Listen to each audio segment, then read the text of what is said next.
each other through it. Come on and see, good movement draws good movement.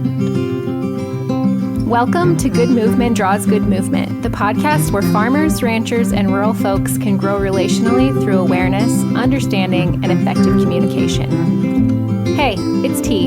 I'm your host, and I, along with my guests, will be covering topics related to drawing good movement. Things like self and social awareness, brain science, positive psychology, extending grace, and so much more. We'll share tools that can help you understand why you are the way you are, why others are the way they are, and how you can use that to step out of self-told lies with grace and compassion to draw good movement in conversations, relationships, and life in rural America. Let's go draw good movement. Welcome back to the Good Movement Draws Good Movement podcast.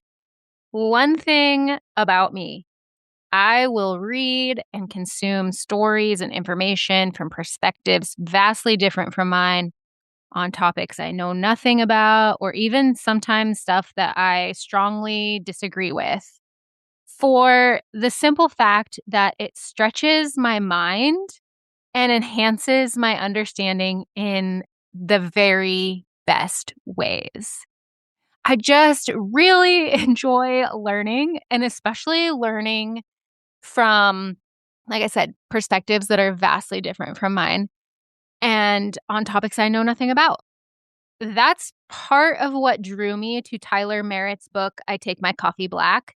I had never, ever heard of Tyler Merritt before, but somehow I'm thinking it was maybe divine intervention now because the book has so impacted my life. But somehow a post about his first book, I Take My Coffee Black, came up in my Facebook feed randomly.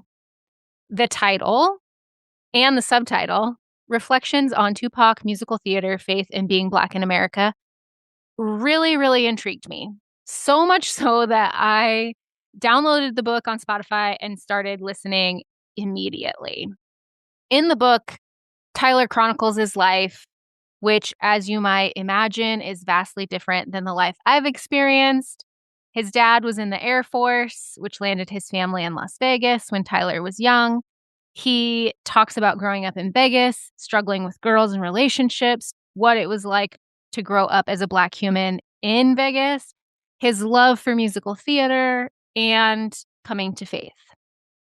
I listened to the book, and I 10 out of 10 recommend listening. If you are going to consume this book, I strongly encourage you to listen to it, because while I am certain that the stories are great reading them from the page, hearing Tyler tell them is next level. He is so entertaining, and I don't know about you, but when I listen to audiobooks, I'm a huge narrator snob, so I listen to the sample, and if the narrator is not to my liking, I probably will read the hard copy and not listen to it. But Tyler is such a great storyteller, and hearing his stories in his voice just kick it up a notch.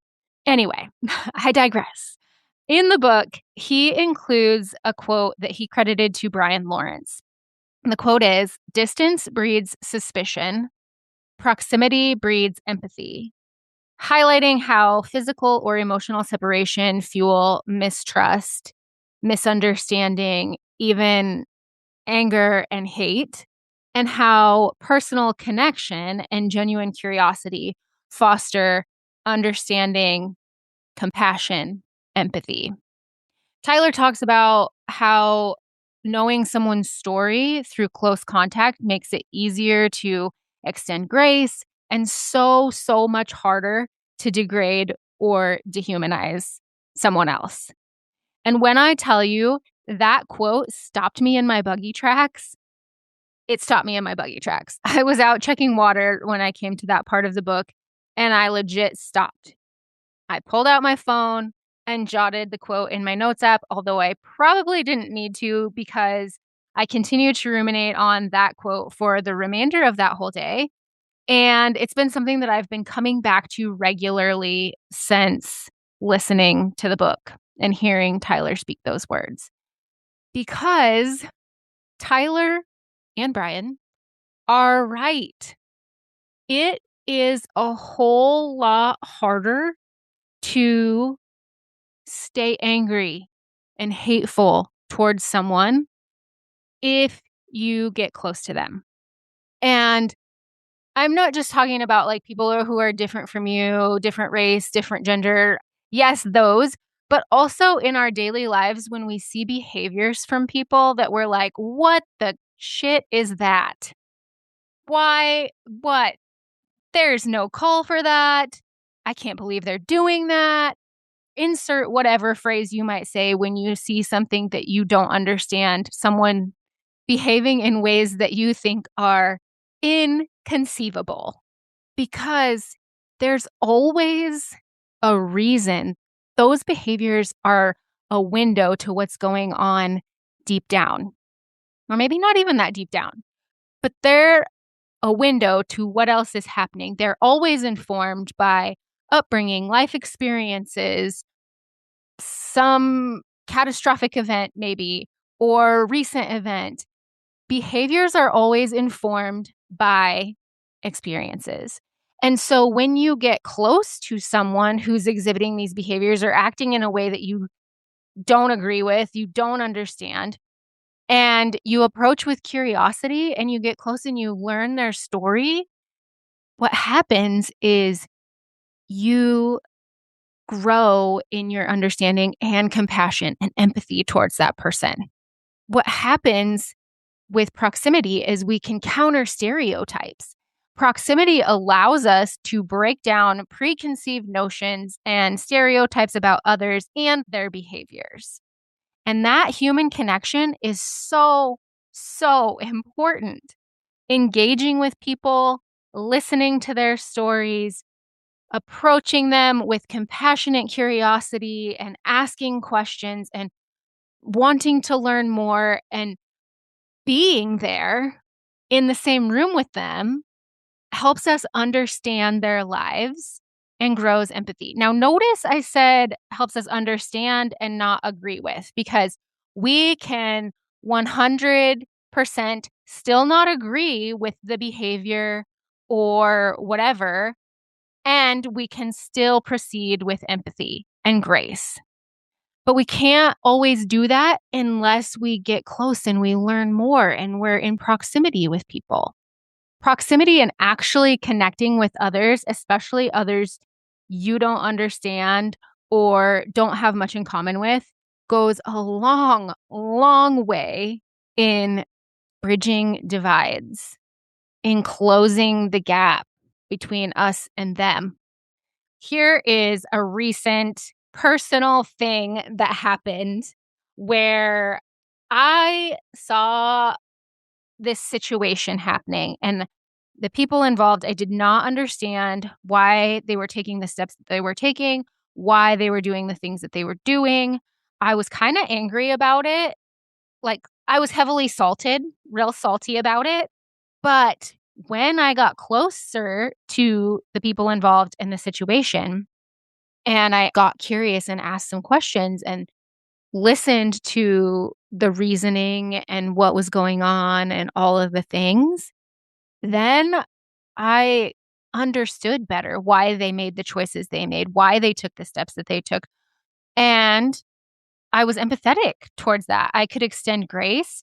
I still didn't fully agree with the choices made, and I could understand it and I could empathize with it. And also, had I been in their shoes, I may have done, actually, I know. If I had been in their shoes, had the same information, had all the same life experiences, I would have done the same dang thing. Being me and having the life experiences that I have, I can say I would have chosen differently.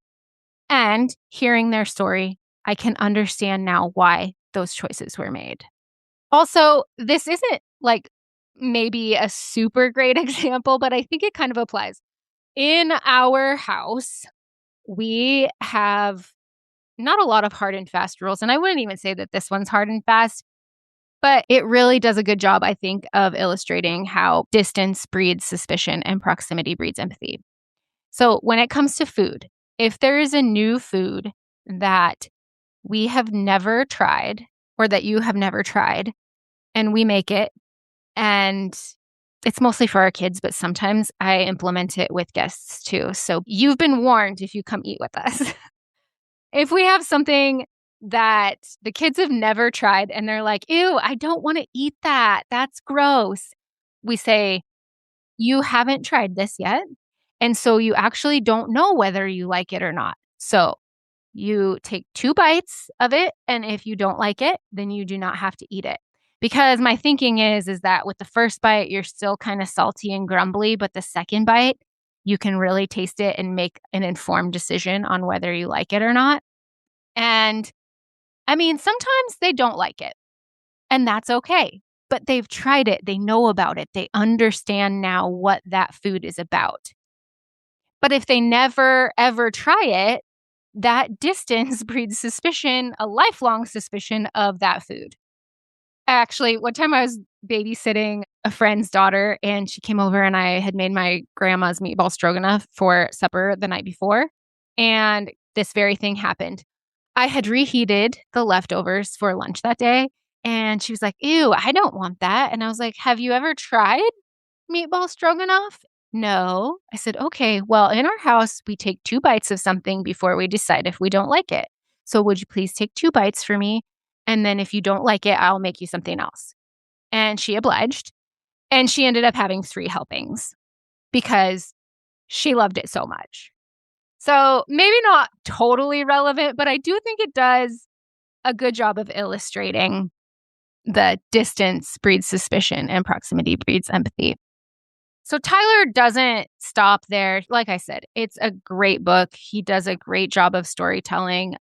And he's a 6'2" Black man with a head full of dreads. And I'm a 5'4" white girl.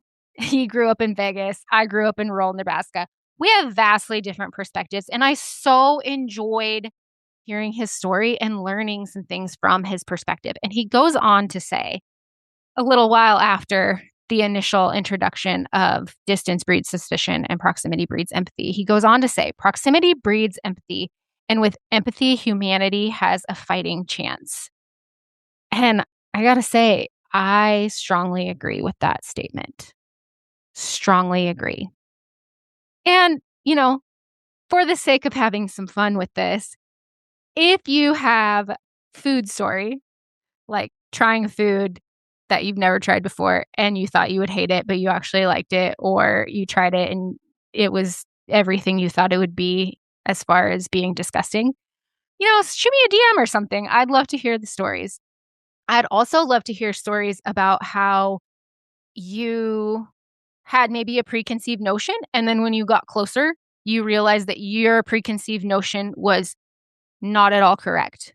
I love those stories too, and how our perspectives can change and how our proximity can breed empathy. And with that, until next time, draw good movement. Thanks so much for tuning in. I'm so grateful for you. If you found value in this episode, I'd love for you to share with others who might also benefit from tuning in. Share by word of mouth, send it in a text, take a screenshot and post it on social media, or share however you prefer. And if you haven't already, hit the follow or subscribe button so you never miss an episode. Until next time, draw good movement.